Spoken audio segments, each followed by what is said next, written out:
오늘은 연일 화제가 되고 있는 N번방에 대해서 이야기하며 분노가 끝이어서는 안 되고 그것이 정답이 아님을 이야기하려고 합니다.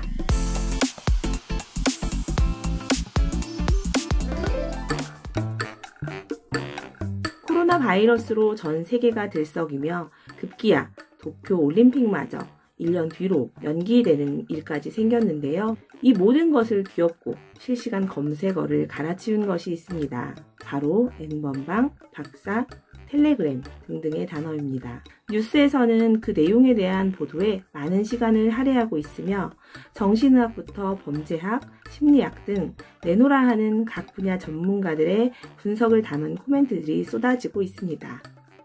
그 분석의 양을 무색하게 할 만큼 국민의 분노도 어마어마한데요. 너무나 당연한 일이겠죠. 그러나 분노만 하고 있으면 안 될 일이며 우리는 어떻게 대처해야 하는가 생각해 봐야 할 때입니다.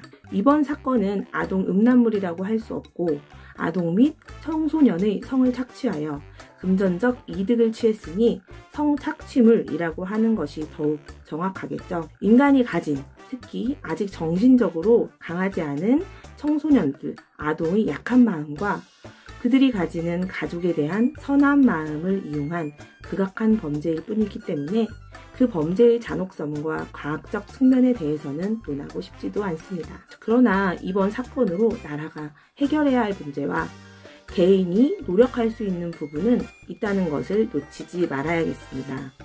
이런 범죄를 저지른 사람들에 대해 처벌하는 것의 근거나 기준의 마련은 개인의 생각만으로 되는 부분이 아니니 여기서는 논할 수가 없겠죠. 다만 성숙한 개인이 되기 위한 기본 자세, 건강한 어른으로서의 자세, 보호자로서의 행동 등에 대해서는 몇 가지 짚을 수 있겠습니다.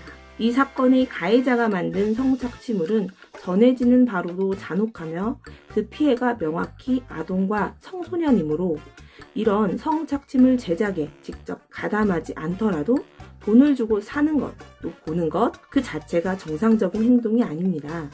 만약 의도하지 않게 접촉을 하게 되었고 비정상적임을 알았다면 신고를 하는 것이 맞습니다. 가끔 이런 범죄의 피해자를 비난하는 경우도 볼 수 있는데 피해자는 피해자일 뿐입니다. 내가 그렇게 했기 때문에 당한 거지 뭐. 이런 식의 시선은 잘못된 겁니다. 그런 시선이 예측됐기 때문에 혹은 피해 사실에 대해 말을 하더라도 자신이 보호받을 수 있을 거라는 믿음을 어른들이 또 이 사회가 주지 못했기 때문에 도움을 요청하지 못한 것일 수 있거든요. 이런 사건이 발각되면서 처음 들은 사람들은 건강한 생활을 하며 지냈기 때문에 피해자들의 행동이 쉽게 이해되지 않을 수는 있겠지만 자신의 약점을 미끼로 오랜 시간 시달리면서 정신적으로 몹시 약해져 있을 수 있습니다. 이런 때일수록 분노의 방향이 어디를 향할 것인가, 분노의 매듭을 어떻게 지어 마무리할 것인가 하는 문제는 건강한 어른들의 몫이라고 말씀드리겠습니다.